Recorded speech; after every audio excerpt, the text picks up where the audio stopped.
السلام علیکم ورحمۃ اللہ وبرکاتہ۔ بسم اللہ الرحمن الرحیم۔ الحمد للہ رب العالمین والصلاة والسلام علی اشرف الانبیاء والمرسلین نبینا محمد وعلی آلہ وصحبہ اجمعین۔ اما بعد فاعوذ باللہ من الشیطان الرجیم۔ وَلِلَّهِ الْأَسْمَاءُ الْحُسْنَى فَادْعُوهُ بِهَا وَذَرُوا الَّذِينَ يُلْحِدُونَ فِي أَسْمَائِهِ سَيُجْزَوْنَ مَا كَانُوا يَعْمَلُونَ۔ برادران اسلام اور عزیز بھائیو، قرآن کریم کی جو آیت پڑھی گئی اس میں اللہ رب العالمین نے بیان فرمایا اللہ تعالیٰ کے اچھے اچھے نام ہیں، لہذا اللہ رب العالمین کو انہی ناموں سے پکارو، انہی ناموں کے ذریعے سے اللہ تعالیٰ سے دعا کرو۔ وَذَرُوا الَّذِينَ يُلْحِدُونَ فِي أَسْمَائِهِ، اور ان لوگوں کو چھوڑ دو جو اللہ تعالیٰ کے ناموں میں الحاد کرتے ہیں۔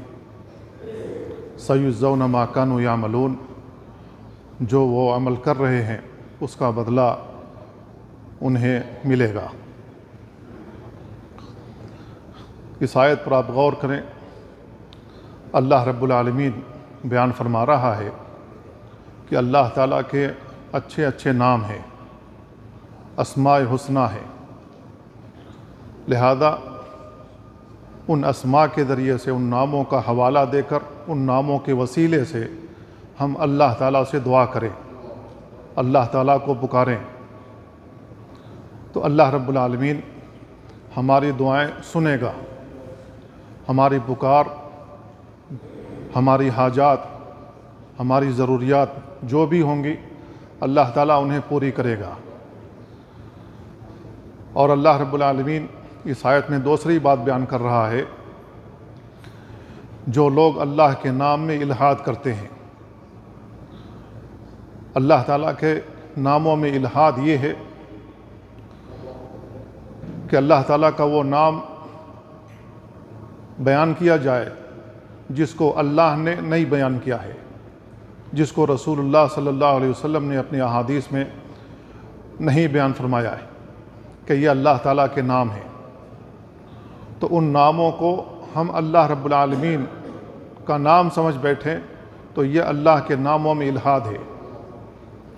اور اللہ تعالیٰ کی صفات میں الحاد یہ ہے کہ ہم اللہ تعالیٰ کی وہ صفات بیان کریں جو اللہ اور اس کے رسول نے نہیں بیان فرمائی ہیں۔ اگر ہم اللہ تعالیٰ کی وہ صفات بیان کرنا شروع کر دیں جو اللہ اور اس کے رسول نے نہیں بیان فرمائی ہیں تو یہ اللہ کی صفات میں الحاد ہے، اور اللہ رب العالمین اپنے اسماء میں الحاد سے منع فرماتا ہے۔ اللہ تعالیٰ کے اچھے اچھے نام ہیں۔ نبی کریم صلی اللہ علیہ وسلم کی ایک حدیث آتی ہے، ان للہ 99 اسما فمن احصاها دخل الجنہ۔ اللہ تعالیٰ کے 99 نام ہیں، جس نے اس کا احصاء کیا، جس نے انہیں یاد کیا، انہیں شمار کیا، ان ناموں کو پہچانا اور ان ناموں کے معنی اور مطالب اپنے ذہن میں بٹھایا، ان کو یاد کیا اور اپنے رب کو پہچان لیا، تو وہ جنت میں ضرور داخل ہوگا۔ تو اللہ تعالیٰ کے 99 نام ہیں، بعض احادیث میں اس سے بھی زیادہ ناموں کا ثبوت ملتا ہے۔ سورہ حشر کی آیت آپ دیکھ لیں، اللہ رب العالمین نے اس کے اخیر میں اپنے صفاتی نام بہت سارے بیان فرمائے ہیں۔ قرآن کریم میں جگہ جگہ اللہ رب العالمین نے اپنے صفاتی نام بیان فرمائے ہیں۔ تو اللہ تعالیٰ نے جو اپنے صفاتی نام بیان فرمائے، ہمیں ان پر اسی طریقے سے ایمان لانا چاہیے جس طریقے سے اللہ اور اس کے رسول نے بیان فرمائے ہیں۔ ہمیں اس میں الحاد نہیں کرنا چاہیے۔ تو توحید اسماء و صفات کی تعریف ہی یہ بیان کی گئی ہے کہ اس بات کا پختہ عقیدہ رکھا جائے کہ اللہ رب العالمین نے قرآن کریم میں اور اس کے رسول نے اپنی احادیث میں اللہ تعالیٰ کے جتنے بھی اسماء اور صفات بیان فرمائے ہیں ان پر اسی طریقے سے ایمان لایا جائے جس طریقے سے اللہ اور اس کے رسول نے بیان فرمائے ہیں۔ بلا کسی تکیف کے، بلا کسی تعویل کے، بلا کسی تمثیل کے، بلا کسی تعطیل کے، بلا کسی تشبیہ کے، بلا کسی تحریف کے، یہ کام نہیں کرنے ہیں۔ اگر کوئی شخص اللہ تعالیٰ کی صفات میں تحریف کا مرتکب ہوتا ہے تو وہ کام کر رہا ہے جو اللہ رب العالمین نے نہیں بیان فرمایا اور رسول اللہ صلی اللہ علیہ وسلم نے نہیں بیان فرمایا اور نہ اس کا حکم دیا ہے۔ لہذا ہمیں تحریف سے بچنا چاہیے۔ تحریف کا مطلب ہے تبدیل کر دینا، معنی کو چینج کر دینا۔ تعویل بھی نہیں کرنی ہے۔ تعویل کا معنی یہ ہے کہ جس لفظ کا جو معنی بنتا ہے، جو حقیقی معنی بنتا ہے، اس کا وہ حقیقی معنی نہ بیان کر کے وہ معنی لیا جائے جس میں اس کا احتمال موجود ہے لیکن احتمال قوی نہیں ہے، تو اس کو تعویل کہتے ہیں۔ تو ہمیں تحریف بھی نہیں کرنی ہے، تعویل بھی نہیں کرنی ہے۔ تو اللہ رب العالمین نے اپنے صفاتی نام بیان فرمائے ہیں۔ اللہ رب العالمین کے مثل کوئی نہیں ہے۔ اللہ رب العالمین نے بیان فرمایا لیس کمثلہ شیء وہو السمیع البصیر۔ اللہ کے مثل کوئی نہیں ہے، وہ سننے اور دیکھنے والا ہے۔ تو اللہ رب العالمین کا نام السمیع ہے، اس میں جو صفت سمع ہے وہ اللہ تعالیٰ کی صفت ہے، اور البصیر اللہ تعالیٰ کا نام ہے، اور صفت بصر اللہ رب العالمین کی صفت ہے۔ اللہ رب العالمین دیکھتا ہے۔ اللہ رب العالمین ان کی بھی سنتا ہے جو زمین کے اوپر ہیں، جو آسمانوں میں ہیں، جو زمین کے اندر ہیں، جو سمندر کے اندر ہیں، چاہے اس کے تہ میں کوئی ہو، اللہ رب العالمین ہر ایک کی سنتا ہے۔ کوئی شخص اپنے دل میں ارادہ بھی کرے، اللہ رب العالمین اس کو بھی جانتا ہے۔ تو اللہ رب العالمین اس قدر علم والا ہے۔ تو اللہ رب العالمین کی سماعت لامحدود ہے، اللہ رب العالمین کی بصارت لامحدود ہے۔ انسان کی سماعت اور انسان کی بصارت محدود ہے۔ چند کلومیٹر کے فاصلے پر ہماری نگاہ ختم ہو جاتی ہے، ہماری بصارت ختم ہو جاتی ہے، دھندلا دکھائی دینے لگتا ہے، اور چند کلومیٹر کے فاصلے سے آواز آ رہی ہو تو اس سے کچھ دوری اختیار کر لی جائے تو ہمیں کچھ بھی سنائی نہیں دیتا، کیونکہ ہماری جو سماعت والی صفت ہے وہ محدود ہے۔ تو ہماری یہ جو صفات ہیں وہ ناقص ہیں، وہ ادھوری ہیں، اس کے اندر کمی ہے۔ اللہ رب العالمین کی صفات میں کوئی کمی نہیں ہے۔ اللہ رب العالمین کامل ہے، مکمل ہے۔ اللہ رب العالمین کی صفات کے اندر نقص کا کوئی احتمال نہیں ہے۔ اللہ رب العالمین کی صفات میں عیب کا کوئی احتمال نہیں ہے۔ اللہ رب العالمین نے جہاں انسانوں کی یہ صفت بیان فرمائی ہے کہ اللہ رب العالمین سننے اور دیکھنے والا ہے، یہی صفت اللہ رب العالمین نے انسانوں کے لیے بھی بیان فرمائی ہے۔ هل أتى على الإنسان حين من الدهر لم يكن شيئا مذكورا إنا خلقنا الإنسان من نطفة أمشاج نبتليه فجعلناه سميعا بصيرا۔ ہم نے انسان کو سننے اور دیکھنے والا بنایا ہے۔ تو انسان بھی سنتا اور دیکھتا ہے، اللہ رب العالمین بھی سنتا اور دیکھتا ہے، لیکن اللہ رب العالمین کا جو سننا اور دیکھنا ہے اللہ رب العالمین کی ذات کے شایع نشان ہے، اور انسانوں کا سننا اور دیکھنا انسانوں کے شایع نشان ہے۔ اللہ رب العالمین کی طرح نہیں ہے۔ لیس کمثلہ شیء وہو السمیع البصیر۔ اللہ کی مثل کوئی نہیں ہے، وہ سننے اور دیکھنے والا ہے۔ تو اللہ رب العالمین کے صفات میں تحریف بھی نہیں کرنی ہے، تعویل بھی نہیں کرنی ہے۔ اللہ رب العالمین نے اپنے لیے صفت بیان فرمائی ہے تبارک الذی بیدہ الملک وہو علی کل شیء قدیر۔ بابرکت ہے وہ ذات جس کے ہاتھ میں ملک ہے، بادشاہت ہے۔ اللہ رب العالمین نے اپنے لیے ثابت کیا کہ اللہ رب العالمین کا ہاتھ ہے، لہذا ہمیں اللہ رب العالمین کی یہ صفت تسلیم کرنی چاہیے کہ اللہ رب العالمین کا ہاتھ ہے۔ اللہ رب العالمین نے قرآن کریم میں ایک جگہ بیان فرمایا یا ابلیس ما منعک ان تسجد لما خلقت بیدی۔ اے ابلیس، تجھے کون سی چیز مانے ہوئی کہ تو اس کا سجدہ نہ کرے جس کو میں نے اپنے دونوں ہاتھوں سے بنایا ہے۔ تو اللہ رب العالمین نے کہا خلقت بیدی، میں نے اپنے دونوں ہاتھوں سے بنایا ہے۔ یہ آیت ثابت کر رہی ہے کہ اللہ رب العالمین کے دو ہاتھ ہیں۔ نبی کریم صلی اللہ علیہ وسلم بیان فرماتے ہیں کلتا یدی الرحمن یمین، اللہ رب العالمین کا دونوں ہاتھ یمین ہے۔ اللہ رب العالمین نے انسانوں کو بھی ہاتھ دیا ہوا ہے، دایاں اور بایاں۔ اللہ کے نبی صلی اللہ علیہ وسلم بیان فرماتے ہیں کہ اللہ رب العالمین کے دو ہاتھ ہیں، لیکن دونوں ہاتھ گویا یمین ہیں، یعنی دونوں میں قوت یکساں ہے۔ ہمارے دائیں ہاتھ میں قوت زیادہ ہوتی ہے، بائیں ہاتھ میں قوت کم ہے۔ تو یہ ہماری صفت نقص ہے۔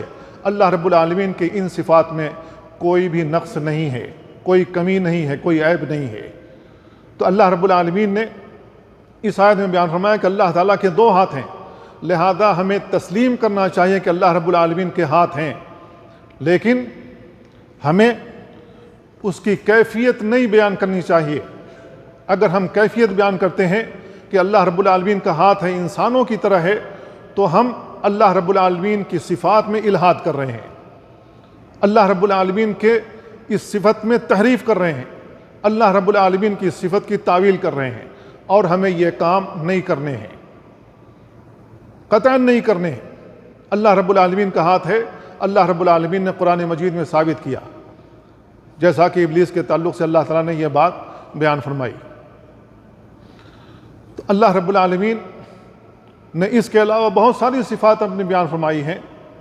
اللہ رب العالمین نے کہا الرحمن علی العرش استویٰ، رحمان عرش پر مستوی ہے۔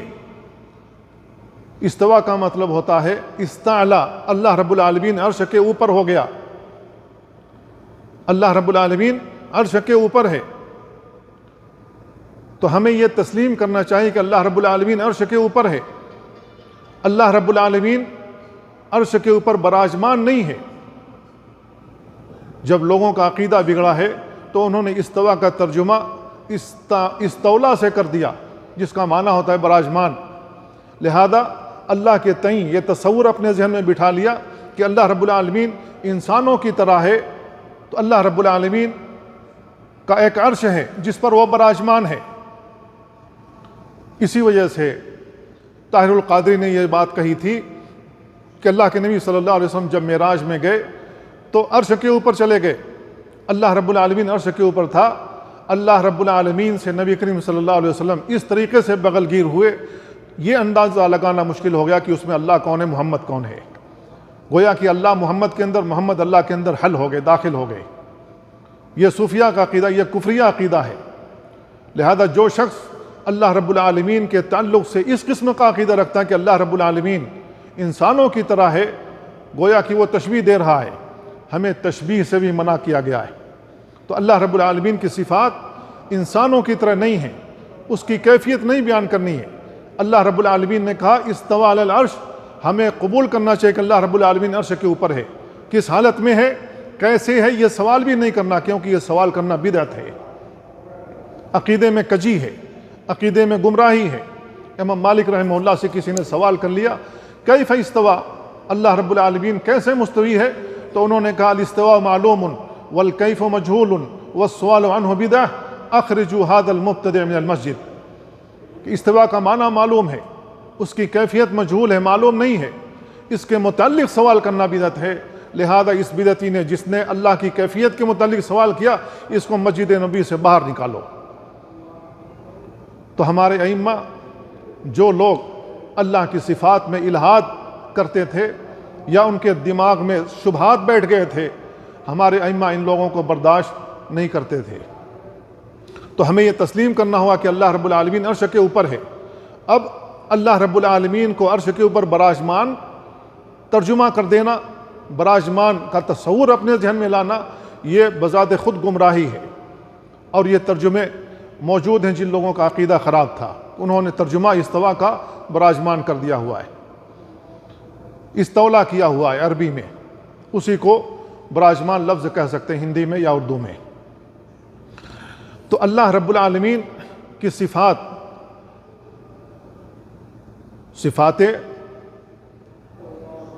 علیہ ہیں، اللہ رب العالمین کی صفات عمدہ ہیں، ان کو ہمیں تسلیم کرنا چاہیے، اس کے اندر تعویل نہیں کرنا چاہیے، اس کی کیفیت نہیں بیان کرنی چاہیے کہ اللہ رب العالمین کیسے ہے۔ اللہ رب العالمین نے بیان فرمایا، بہت ساری آیات ہیں جن میں اللہ رب العالمین نے بیان فرمایا کہ کہ اللہ رب العالمین کے یہ صفات ہیں، قرآن بھرا پڑا ہے۔ نبی کریم صلی اللہ علیہ وسلم نے بھی اپنی احادیث میں اللہ تعالیٰ کی بہت ساری صفات بیان فرمائی ہیں۔ ہمیں ان صفات کو تسلیم کرنا چاہیے۔ کیوں تسلیم کرنا چاہیے؟ اس لیے کہ اللہ رب العالمین نے قرآن کریم میں بیان فرمایا۔ اللہ کے نبی صلی اللہ علیہ وسلم اس معنی اور مفہوم کو سمجھتے تھے، جبریل نے آپ کو سمجھایا، لیکن نبی کریم صلی اللہ علیہ وسلم نے جبریل علیہ السلام سے اس کی کیفیت کا سوال نہیں کیا، اور جب نبی کریم صلی اللہ علیہ وسلم نے اس کو تسلیم کیا، آپ نے صحابہ کو بتایا، صحابہ نے بھی اس کی کیفیت کا سوال نہیں کیا، انہوں نے بھی تسلیم کیا۔ لہذا ہمیں بھی تسلیم کرنا چاہیے، اس کی کیفیت کا سوال نہیں کرنا چاہیے، اور اس کی تعویل بھی نہیں کرنی چاہیے، اس کی تمثیل بھی نہیں کرنی چاہیے۔ اللہ کے نبی صلی اللہ علیہ وسلم بیان فرماتے ہیں کہ ربنا تبارک و تعالی ینزل کل لیلۃ الی السماء الدنیا حین یبقى ثلث اللیل الاخر، جب آخری تہائی رات بچتی ہے تو اللہ رب العالمین آسمان دنیا پر نزول فرماتا ہے، جیسا اللہ رب العالمین کی ذات کے شائع نشان ہے۔ اللہ رب العالمین کا نزول انسانوں کی طرح نہیں ہے کہ انسان کو اترنے کے لیے سیڑھی چاہیے یا کوئی سہارا چاہیے، اللہ رب العالمین کو اس کی ضرورت نہیں ہے۔ اللہ رب العالمین کی ذات کے شائع نشان ہے، جیسا وہ نزول کرتا ہے، یہ اللہ رب العالمین کی ذات کے شائع نشان ہے۔ اب کوئی شخص کہتا ہے کہ اللہ رب العالمین ایسے اترتا ہے، تو گویا کہ وہ تمثیل کر رہا ہے، تو ہمیں تمثیل بھی نہیں کرنی ہے، انکار بھی نہیں کرنا ہے، ولا تعطیل، انکار بھی نہیں کرنا ہے کہ اللہ رب العالمین کی یہ صفات نہیں ہیں۔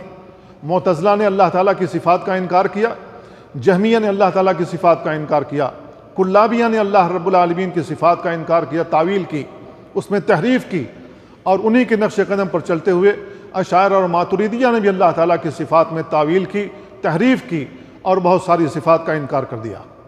تو یہ گمراہ فرقے ہیں، چاہے اشاعرہ ہوں چاہے ماتریدیہ، یہ گمراہ فرقے ہیں۔ اشاعرہ 7 صفات کو مانتے ہیں، بقیہ صفات کا وہ انکار کرتے ہیں، یا تعویل کرتے ہیں یا تحریف کرتے ہیں، اور ماتریدیہ 8 صفات کو مانتے ہیں، بقیہ کا انکار کرتے ہیں یا تعویل یا تحریف کرتے ہیں۔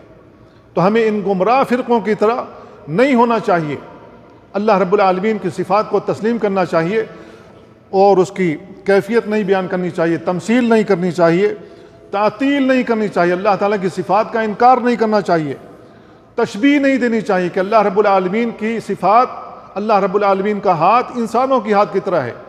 نبی کریم صلی اللہ علیہ وسلم نے بیان فرمایا کہ جہنم اللہ رب العالمین سے شکوہ کرتی ہے کہ اللہ تعالیٰ جہنم کے اندر تو ڈالے جا رہا ہے لوگوں کو، اب جہنم کے اندر جگہ ہی نہیں بچی ہے۔ اللہ کے نبی صلی اللہ علیہ وسلم بیان فرماتے ہیں کہ اللہ تعالیٰ اپنا قدم ظاہر کرتا ہے جہنم کے اوپر، اس کے اندر اتنی ہی جگہ بن جاتی ہے جتنی پہلے تھی۔ تو اللہ رب العالمین کا قدم بھی ہے، تو اللہ رب العالمین کا قدم ہمیں تسلیم کرنا چاہیے، اس پر ایمان رکھنا چاہیے کہ اللہ تعالیٰ کا قدم ہے۔ اب یہ کہنا کہ اللہ رب العالمین کا قدم انسانوں کی طرح ہے، یہ تشبیہ ہے، یہ تشبیہ دینا درست نہیں ہے۔ تو تحریف بھی نہیں کرنا چاہیے، اس کے معنی کو تبدیل بھی نہیں کرنا چاہیے، جیسا کہ اشاعرہ اور ماتریدیہ نے تحریف کی ہے، تحریف معنوی کا شکار ہوئے ہیں۔ تو بہت ساری تفسیر کی کتابیں لکھی گئی ہیں جن کے اندر یہ تحریف موجود ہے۔ آپ قرآن کریم کا ترجمہ اٹھا کر کے، تفسیر اٹھا کر کے بعض تفاسیر ہماری دیکھ لیں جن میں لکھا ہوا ہے تبارک الذی بیدہ الملک کا ترجمہ، کہ بابرکت ہے وہ ذات جس کے قبضے میں یا جس کے قبضے قدرت میں ملک ہے بادشاہت ہے۔ تو قبضے قدرت آپ نے کس کا ترجمہ کیا؟ ید کا۔ کیا ید معنی قبضے قدرت ہوتا ہے؟ نہیں، ید کا مطلب ہاتھ ہوتا ہے۔ تو اللہ رب العالمین کی صفت جو ذاتی صفت ہے، اللہ رب العالمین کا ہاتھ ہے، ہمیں یہ تسلیم کرنا چاہیے۔ کیوں تسلیم کرنا چاہیے؟ اس لیے کہ اللہ رب العالمین نے اپنے نبی کو بتایا، نبی نے تسلیم کیا، نبی نے صحابہ کو بتایا، صحابہ نے تسلیم کیا، صحابہ نے تابعین کو بتایا، تابعین نے تبع تابعین کو بتایا، اور وہاں سے چلتا ہوا ہمیں یہ عقیدہ پہنچا ہے۔ لہذا ہمیں بھی اس کو تسلیم کرنا چاہیے، اس میں تحریف معنوی کا بھی یا تحریف لفظی کا بھی شکار نہیں ہونا چاہیے۔ اگر کوئی شخص تحریف کرتا ہے، اس کے اندر تعویل کرتا ہے، تشبیہ دیتا ہے، کیفیت بیان کرتا ہے یا تعویل کرتا ہے، تو اس کا عقیدہ فاسد ہے، وہ گمراہ ہے عقیدے کے باب میں، اسماء و صفات کے باب میں۔ میرے بھائیو، ہمیں ہر حال میں اپنے عقیدے کو درست کرنا چاہیے۔ اللہ تعالیٰ سے دعا ہے اللہ ہمیں ان باتوں کو سمجھنے اور ان پر عمل کرنے کی توفیق عطا فرمائے۔ وصلی اللہ وسلم علی نبینا محمد وعلی آلہ وصحبہ اجمعین۔ والسلام علیکم ورحمۃ اللہ وبرکاتہ۔